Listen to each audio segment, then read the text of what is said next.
That we need to understand. Then, what are the assumptions we will take when we are solving the linear programming problem? So, what we try to, there are 5 characteristics or 5 assumptions what we make is linearity.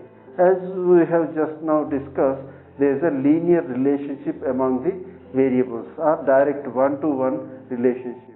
So, the increase in one resource will result in increase in the output or some other variable. Likewise, that is a linearity. Certainty means we have our full knowledge, or we are certain, or we are sure. This is also called deterministic. That means when we are sure or certain about the availability of certain resources or have complete knowledge about the variables, we call that as certainty. Then additivity. Additivity means we can add the resources in any numbers or in any amounts, which is known as additivity.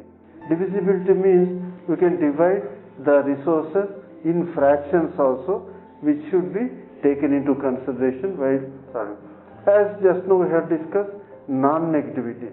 Non-negativity means that we cannot give any negative values, or variables cannot take negative values. That is